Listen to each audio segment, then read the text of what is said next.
Shalom Bapak Ibu Saudara-saudari yang dikasihi oleh Tuhan. Selamat pagi. Selamat datang kembali di Devotion from Home.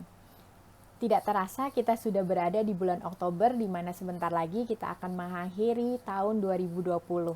Dan saya percaya bahwa kita semua sudah banyak belajar hal baru di tahun 2020 yang sudah kita lalui ini. Dan mengucap syukur bahwa kita masih ada kesempatan untuk bangun dengan keadaan sehat pagi hari ini. Dan marilah kita memulai hari dengan merenungkan kebenaran firman Tuhan bersama-sama. Pagi ini saya akan men-sharingkan mengenai the Father's Heart to Discipline. Dan ayat firman Tuhan yang akan kita baca akan diambil di dalam Ibrani 12 ayat yang ketiga sampai yang ke-11. Saya persilahkan Bapak Ibu untuk mempersiapkan Alkitab dan saya akan membacakan untuk kita semua. Ibrani 12 ayat yang ketiga sampai dengan yang ke-11. Ingatlah selalu akan Dia yang tekun menanggung bantahan yang sehebat itu terhadap dirinya dari pihak orang-orang berdosa, supaya jangan kamu menjadi lemah dan putus asa. Dalam pergumulan kamu melawan dosa, kamu belum sampai mencucurkan darah.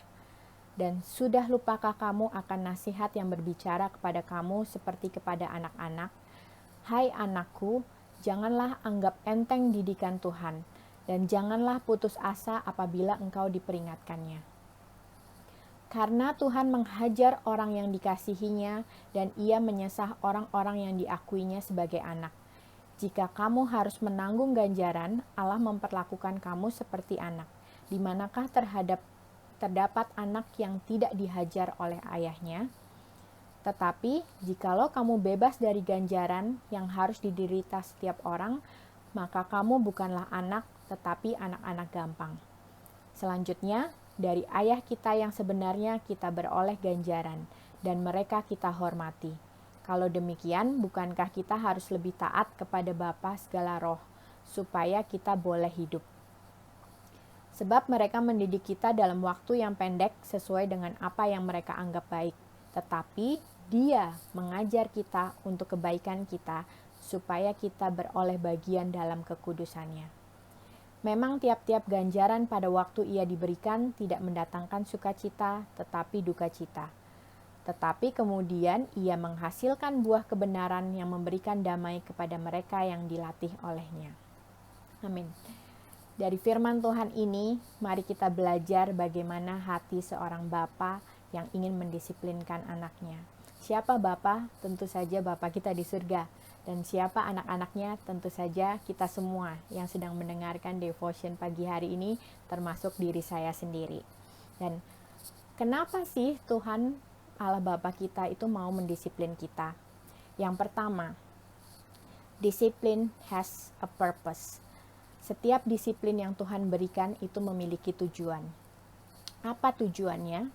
Di dalam ayat yang ketiga dikatakan di situ, ingatlah selalu akan Dia yang tekun menanggung bantahan yang sehebat itu terhadap dirinya dari pihak-pihak orang berdosa, supaya jangan kamu menjadi lemah dan putus asa.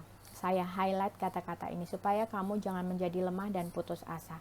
Dan di ayat yang kelima juga dikatakan, dan sudah lupakah kamu akan nasihat yang berbicara kepada kamu seperti kepada anak-anak? Hai anakku, janganlah anggap enteng didikan Tuhan dan janganlah putus asa apabila engkau diperingatkannya. Jadi, tujuan dari Allah Bapa ingin mendisiplin kita, tentu saja Dia ingin kita menjadi anak-anak yang kuat, anak-anak yang tidak mudah putus asa, yang tentu saja diperingatkan juga kepada kita bahwa kita tidak boleh menganggap enteng didikan Tuhan ini, karena Tuhan memiliki tujuan dari setiap disiplin yang Dia berikan, dari setiap didikan yang Dia berikan. Dia ingin membentuk kita untuk menjadi karakter yang sesuai dengan anak-anak Allah Bapa di surga, yang mencerminkan siapa Bapa kita di surga. Itulah yang pertama kenapa Tuhan ingin mendisiplinkan kita. Yang kedua, disiplin is a proof of our sonship. Disiplin adalah pembuktian bahwa kita ini adalah anak-anaknya. Di ayat yang ke-6 dikatakan, karena Tuhan menghajar orang yang dikasihinya dan Ia menyesah orang yang diakuinya sebagai anak. Dan ayat yang ketujuh, jika kamu terus menanggung ganjaran, Allah memperlakukan kamu seperti anak. Jadi siapa yang didisiplin oleh Tuhan adalah orang-orang yang Dia kasihi dan orang-orang yang Dia akui sebagai anak, Dia anggap sebagai anak. Kita ini adalah anak Allah. Kita sudah mendapatkan status yang merupakan privilege bahwa kita menjadi anak-anaknya Allah. Dan itulah kenapa Tuhan ingin mendisiplin kita, karena Dia begitu mengasihi kita. Terkadang ketika kita mendengarkan disiplin atau nasihat dari orang tua kita, orang tua jasmani kita, terkadang kita menutup telinga, kita nggak mau dengar, kayak aduh bawel banget sih gitu kan, mami atau daddy terus-terusan memperingatkan nggak boleh ini, nggak boleh itu gitu. Terkadang kita menutup telinga, kita nggak mau dengar. Atau terkadang kita mendengarkan, tapi itu hanya sebatas angin lalu, masuk kuping kanan, keluar kuping kiri. Kenapa? Kenapa kita melakukan itu? Padahal di dalam firman Tuhan ini dikatakan bahwa tujuannya baik. Tuhan punya tujuan. Tapi terkadang kita tidak mau dengar. Dan dikatakan di ayat yang ke-8, tetapi jikalau kamu bebas dari ganjaran yang harus diderita setiap orang, maka kamu bukanlah anak, tetapi anak-anak gampang. Selanjutnya, dari ayah kita yang sebenarnya kita beroleh ganjaran dan mereka kita hormati. Tentu saja kita sudah tahu firman Tuhan bahwa kita harus menghormati orang tua kita. Walaupun mungkin terkadang mereka begitu cerewet mengingatkan kita terus-menerus gitu. Apalagi di anak-anak zaman milenial sekarang gitu. Semakin sulit untuk diberikan nasihat dengan cara-cara yang tidak sesuai dengan apa yang mereka pikirkan gitu, apa yang kita pikirkan. Tapi kita diingatkan kembali bahwa kita ini anak-anaknya Tuhan. Itu adalah bukti bahwa kita ini anak-anaknya Tuhan. That's why kenapa kita didisiplin. Dan kita tidak mau mendengarkan apa yang menjadi disiplin karena terkadang kita lupa siapa diri kita. Kita lupa bahwa kita ini anaknya Allah Bapa gitu. Kita tidak mau mendengarkan dari Bapa di surga gitu. We don't respond well to discipline when we forget who we are. Ketika kita melupakan status kita, kita menjadi tidak obey, tidak merespon dengan baik apa yang sudah diberitahukan kepada kita. Dan yang ketiga, disiplin is not just a punishment. Disiplin ini bukan hukuman. Disiplin ini ada maksudnya. Di dalam ayat ke-10 ada, sebab mereka mendidik kita dalam waktu yang pendek sesuai dengan apa yang mereka anggap baik. Tetapi Dia menghajar kita untuk kebaikan kita, supaya kita beroleh bagian dalam kekudusannya. Jadi, disiplin ini berbeda dengan hukuman. Apa bedanya disiplin dengan hukuman? Yaitu, kalau hukuman atau punishment is motivated by a past wrong that you have done. But discipline is motivated by a future goal. Kalau hukuman biasanya dilakukan karena adanya kesalahan yang sudah dilakukan. Tetapi disiplin yang dilakukan adalah karena ada tujuan, ada goal, ada future goal yang ingin dicapai oleh orang yang mendisiplin kita gitu. Jadi maksudnya adalah kebaikan untuk kita bisa masuk ke dalam kekudusan Allah tadi yang dikatakan ayat sebelumnya. Jadi disiplin bukanlah hukuman, tetapi ini adalah hal yang dipersiapkan untuk masa depan kita. Yang di dalam ayat yang ke-11 dikatakan, memang tiap-tiap ganjaran pada waktu ia diberikan tidak mendatangkan sukacita tetapi duka cita. Tetapi kemudian ia menghasilkan buah kebenaran yang memberikan damai kepada mereka yang dilatih olehnya. Dilatih, ditrain, kita dipersiapkan untuk kita bisa menghadapi hari depan lebih baik, lebih kuat lagi.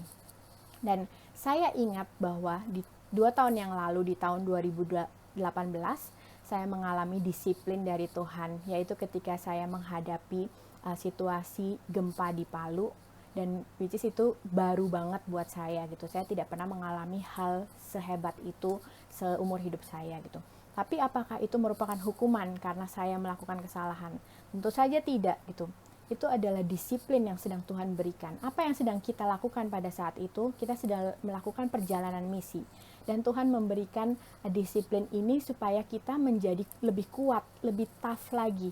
Karena Tuhan mempersiapkan kita untuk misi-misi selanjutnya yang mungkin juga akan menghadapi tantangan-tantangan baru yang berbeda. Dan terbukti di tahun 2020 ini kita menghadapi tantangan bahwa kita ada di situasi pandemik, tapi karena kita sudah dipersiapkan di tahun-tahun sebelumnya, maka kita akan menjadi lebih kuat, di mana kita tidak mudah putus asa dan kita tidak mudah menyerah terhadap keadaan.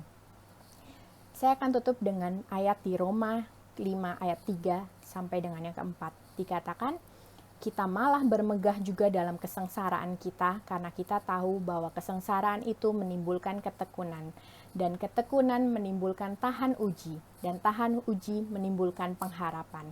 Itulah yang Tuhan lakukan. Mungkin disiplin sometimes terlihat seperti membuat hidup kita menjadi sengsara, tetapi ketika kita tekun dalam kesengsaraan itu akan menimbulkan tahan uji. Kita menjadi orang-orang anak-anak Tuhan yang tahan uji.